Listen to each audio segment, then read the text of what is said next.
I love the way that sounds, especially when you speak of the sanctity of our humanity.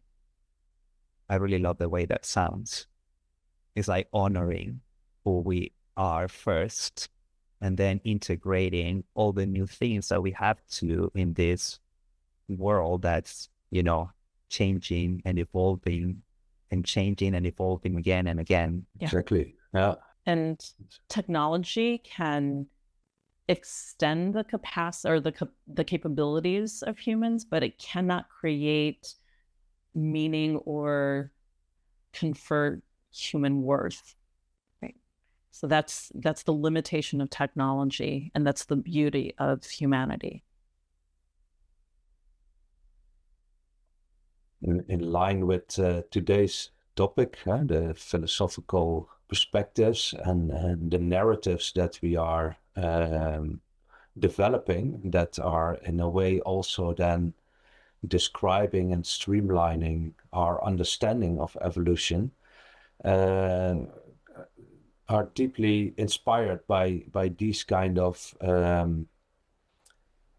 reflections, so to speak. The philosophical aspect of the new human is that we are a whole being, interrelated with one another, and in ourselves we have all these interrelational aspects that put forward a human being, someone who is an individual and has an individual word, but it is always that individual word is always in relation to other human beings first.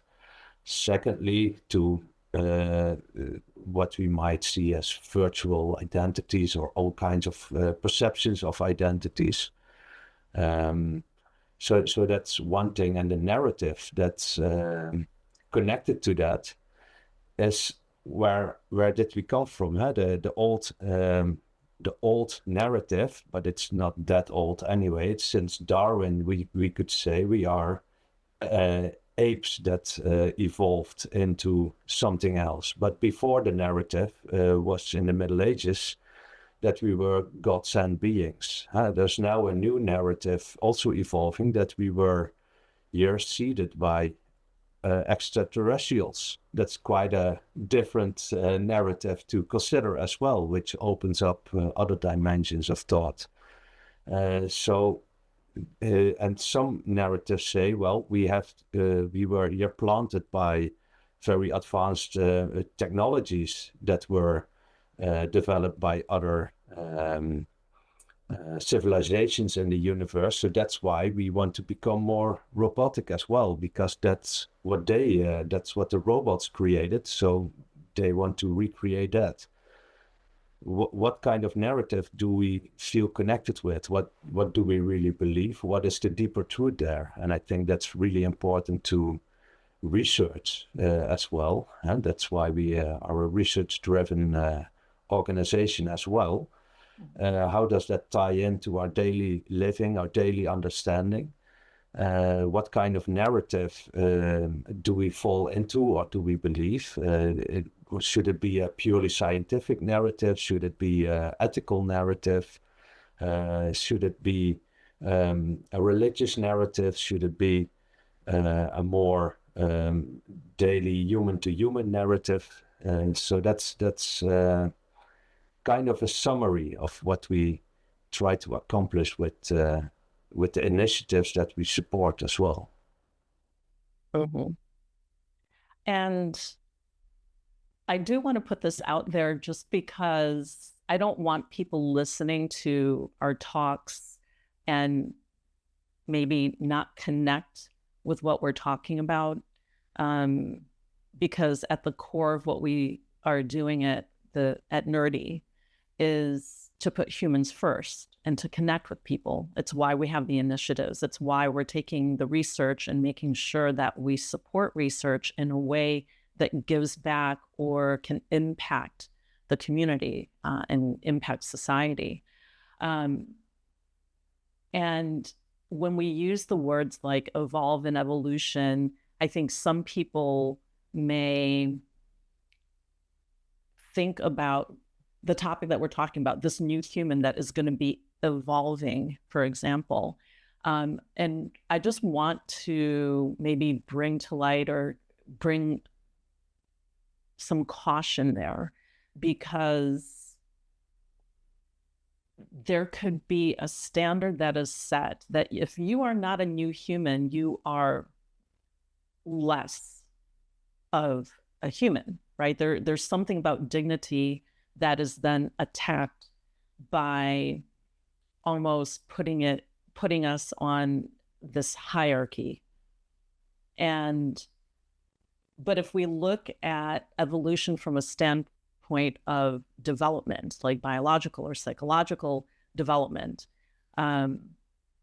it helps preserve that dignity. It helps preserve the sanctity, because development changes function. It doesn't change dignity. And what we're really at the heart of what we're talking about is, how is the new human going to function, right, in the context of the technology that's emerging?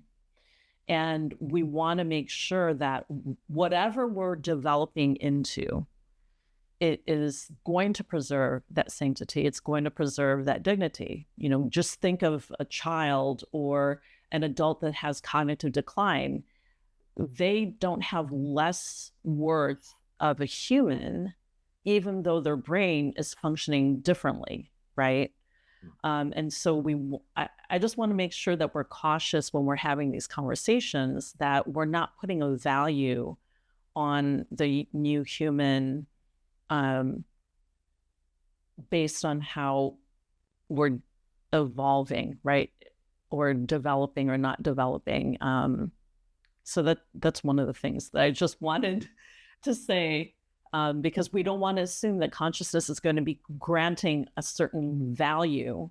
I believe that everybody is on their own journey, and the hope is through these talks, we're moving in the same direction of what we consider the new human to be, like what Moritz, you're saying, being more compassionate and being a more holistic human. I totally subscribe to that, yeah, because then it's often seen, for example, as a deficiency when someone has Down syndrome or something, but Right. they can give us a new understanding of love, of connection.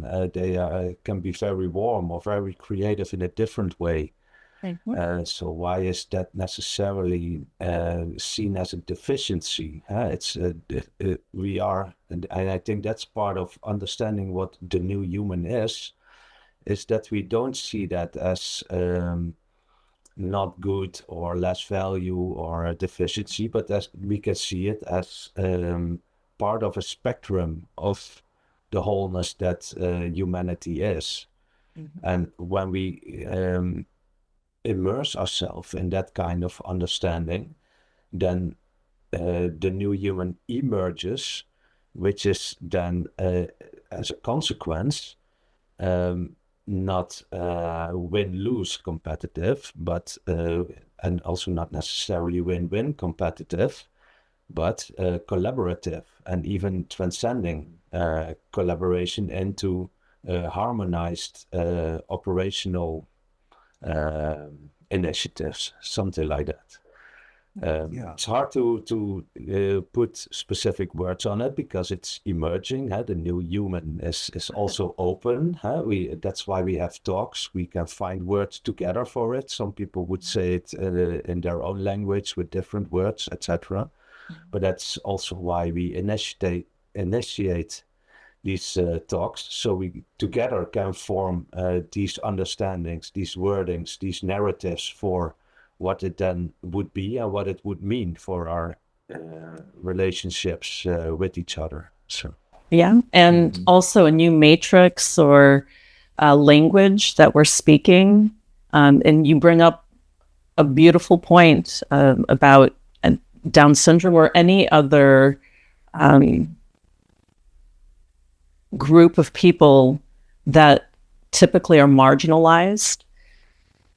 because they all have dignity, right? As a human, there's a level of dignity, whether you can see past that condition or not.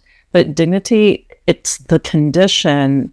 Dignity is the condition that makes growth meaningful in the first place. And there's an abundance of what we can learn if we're just open. And I think part of that new human is that openness to the beauty of humanity. And when we preserve that sanctity, and we preserve the concept of human dignity, then we open ourselves to a new level of seeing how we are connected to each other and the human race.